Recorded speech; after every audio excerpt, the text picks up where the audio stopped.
Peu importe les efforts déployés. Même les films hollywoodiens les plus réussis glissent quelque part.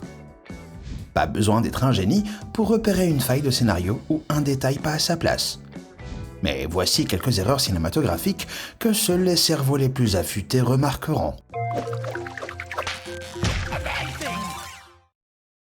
Wonder Woman, le premier volet de la franchise Wonder Woman de DC, avec Gal Gadot dans le rôle de la guerrière amazone surpuissante, a reçu un accueil retentissant en 2017. Malgré cela, le film n'est pas vraiment insonorisé.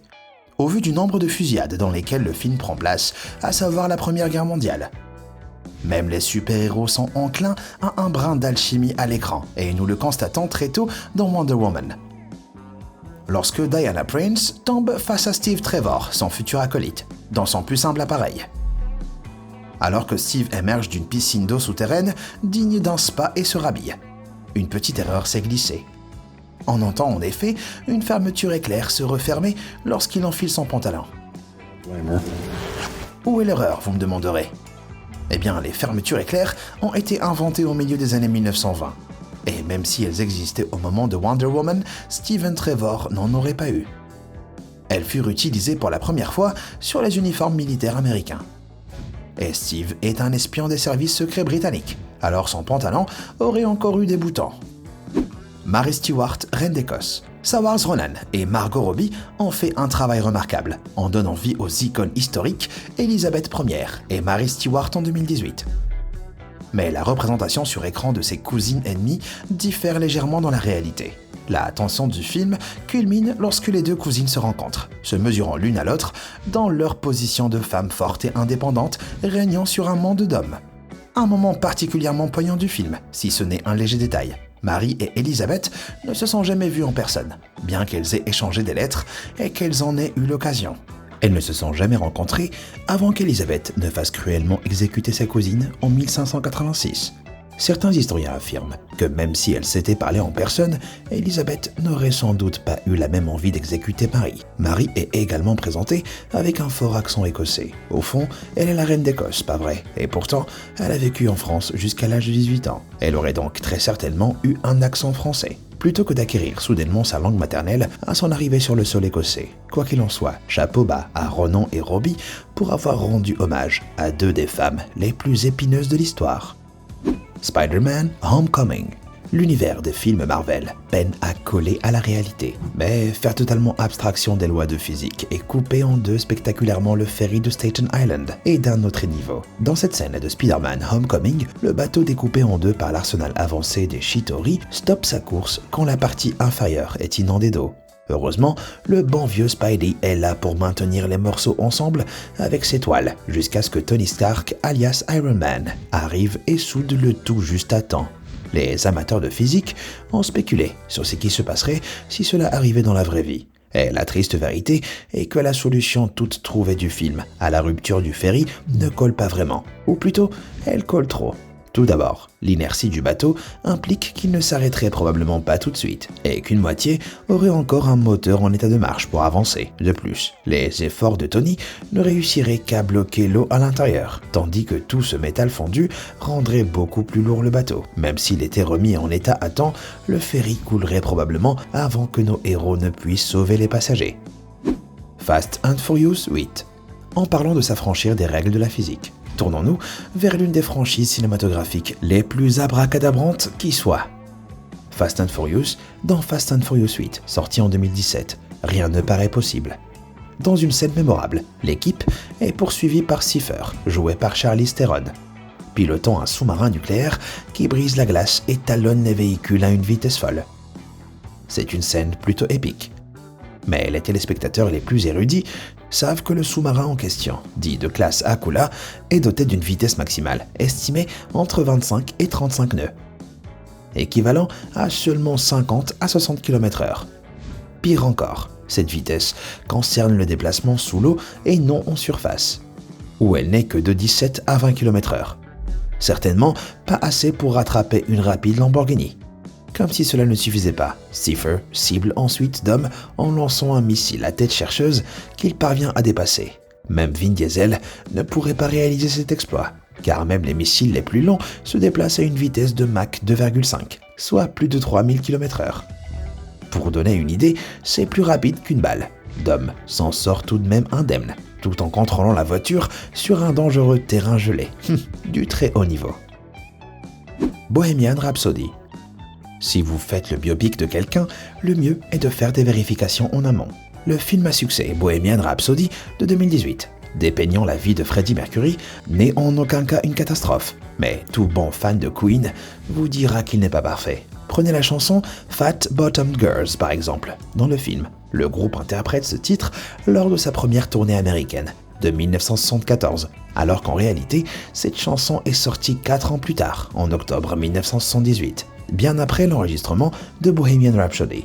Vous vous rappelez aussi sûrement de la séparation tragique du groupe juste avant son emblématique concert Live Aid en 1985. Tout faux, malgré une courte pause en 1983 pour se concentrer sur d'autres projets, le groupe ne s'est jamais officiellement séparé. Ils ont même enregistré leur 11e album The Works pendant cette période, alors qu'ils répondaient à des rumeurs sur une éventuelle séparation lors d'un concert à Wembley.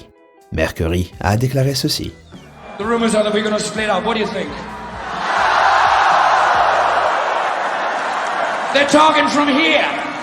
C'est aussi probablement d'où le film a sorti, hein Freddy? Django Unchained. Quentin Tarantino, c'est l'un des cinéastes les plus respectés du milieu, mais ça ne le rend pas immunisé aux bourdes. Son western moderniste sensationnel, Django Unchained, qui raconte l'histoire d'un esclave affranchi devenu justicier, reste assez fidèle à son cadre texan de 1858, à l'exception d'un choix stylistique intéressant. Dans certains passages du film, on voit Jamie Foxx, incarnant le personnage de Django, porter une paire de lunettes de soleil tendance. Cela paraît judicieux dans la chaleur étouffante de l'été. Mais malheureusement, Django n'aurait pas pu posséder un objet aussi commode. Bien que les premières lunettes de soleil soient apparues en Chine au XIIe siècle, elles arrivèrent en Amérique seulement lorsque Sam Foster les produisit massivement en 1929, soit 71 ans après l'époque du film. À moins que Django n'ait voyagé dans le temps, il aurait fallu qu'il se protège les yeux comme tout le monde. Skyfall. La franchise James Bond est truffée d'approximations. Mais on se serait attendu à ce que les derniers volets soient un peu plus réalistes, en particulier à propos d'effets scientifiques. Le cyanure existe dans les films d'espionnage depuis des décennies, et de nombreux espions en auraient utilisé sous forme de pilules mortelles, cachées dans de fausses dents qu'ils pouvaient avaler en cas d'arrestation. Ces comprimés suicides ont une certaine réalité scientifique, le cyanure pouvant tuer en 2 à 5 minutes. Skyfall y fait exception. Dans le film de 2012, le méchant Javier Bardem explique avoir craqué une capsule de cyanure d'hydrogène qui, étonnamment, ne l'aurait pas tué, mais juste fait fondre sa mâchoire, le défigurant. L'experte scientifique Deborah Blum affirme que c'est un non-sens. Premièrement, le cyanure d'hydrogène est surtout connu comme gaz mortel et non comme liquide corrosif. Sous sa forme liquide, ce type de cyanure est couramment nommé acide prussique ou acide cyanhydrique et est plus bas que l'acide citrique sur l'échelle du pH. En d'autres termes, il est moins acide que le jus de citron, qui n'est généralement pas réputé pour faire fondre les visages. Je n'ose pas imaginer ce qui se passerait si Bardem buvait du coca. Independence Day. Independence Day, c'est un des films d'invasion extraterrestre les plus emblématiques. Mais quiconque ayant des connaissances en programmation informatique se rendrait compte que la fin est absurde.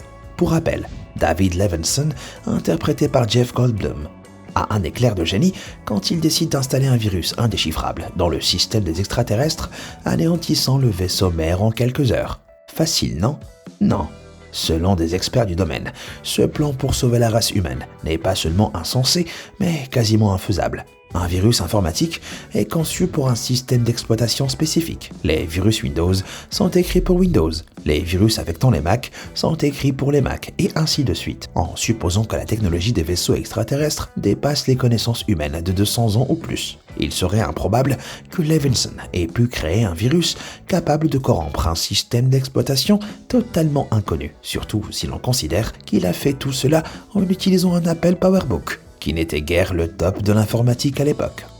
Braveheart, sans doute l'une des fictions historiques les plus mémorables, mais certains affirmeront que Braveheart, film récompensé aux Oscars, contient plus de faux que de vrai. Vous vous souviendrez du visage bleu de Mel Gibson arborant un kilt, mais ce costume emblématique oscille entre passé et futur, au lieu de s'en tenir à l'époque des guerres anglo-écossaises. Le maquillage bleu des hommes guerriers du clan sont assurément redoutables, mais les historiens sont catégoriques sur le fait que cette tradition ait été abandonnée au cours des siècles antérieurs. L'utilisation de la guède pour peindre le visage est identifiée comme une habitude des Celtes et des Pictes pré-romains, et non des Écossais médiévaux. De plus, bien que l'histoire se déroule à la fin du XIIIe siècle, les kilts n'ont été inventés qu'au XVIe siècle, donnant à ce choix de mode inhabituel 300 ans de retard. Les hommes de clan comme William Wallace aurait en fait porté un vêtement appelé Lein Croach. Pendant la bataille, cette tunique jaune était teintée de safran pour les plus riches, ou d'urine pour les paysans. Oh, Gibson en aura évité des dangers dans ce film. Gravity. Le space opéra d'Alfonso Cuarón de 2013 assure sur tous les tableaux. Sauf peut-être concernant la compréhension de son propre titre. La scène la plus pesante du film, la scène où Sandra Bullock et George Clooney sont à peine attachés à leur vaisseau, à un mouvement près de dériver dans le vide sans fin de l'espace, est fondamentalement fausse à cause d'une erreur. Attention spoiler, Clooney n'aurait pas dû mourir. L'astronome et auteur scientifique Phil Plait a expliqué que la gravité ne fonctionnait pas de la même manière dans l'espace et sur Terre, et qu'il aurait suffi de tirer légèrement Clooney pour le sauver. Lorsque Bullock s'accroche à Clooney, ils sont tous deux immobiles et ont le même moment cinétique. Donc la gravité ne l'éloignait pas du tout. Il n'y avait aucune force en jeu et aucun poids à supporter, mais il insiste inexplicablement pour qu'elle le lâche quand même. Un brin de force pendant quelques secondes aurait suffi à Clooney. Au lieu de cela, il se détache et est projeté dans l'espace par une force invisible. Ouf. Sayonara, le pire astronaute de tous les temps. Titanic. James Cameron est un vrai perfectionniste lorsqu'il s'agit de réalisation. Alors, qu'est-ce qui pourrait clocher dans son film Titanic? Drame romantique marquant de l'époque. Le film est tiré du naufrage réel du navire en 1912, agrémenté d'une touche artistique. Mais l'erreur identifiée par l'astrophysicien réputé Neil deGrasse Tyson est bien plus acerbe que vous ne l'imaginez. Cameron rapporte avoir reçu des courriers railleurs de deGrasse Tyson, affirmant que le ciel nocturne dépeint dans une des scènes emblématiques n'était pas fidèle au contexte historique. En effet, lorsque Rose est allongée, tremblante de froid et regardant les étoiles dans le ciel, elle ne contemple pas la bonne constellation. Vous vous rendez compte, selon deGrasse Tyson, la partie gauche du ciel n'est qu'une image miroir de la droite. Après quelques rencontres, Cameron mit l'astrophysicien au défi de lui soumettre un rendu précis du ciel, tel qu'il était le 15 avril 1912, autour des 4h20 du matin. deGrasse Tyson s'exécuta joyeusement, et le ciel nocturne d'origine fut remplacé juste à temps pour la réédition en 3D du film en 2012. Me voilà bien soulagé. Alors, avez-vous été assez vif pour remarquer l'une de ces erreurs cinématographiques? Ou en connaissez-vous d'autres? Dites-le moi dans les commentaires ci-dessous. Merci d'avoir regardé et comme toujours, à bientôt.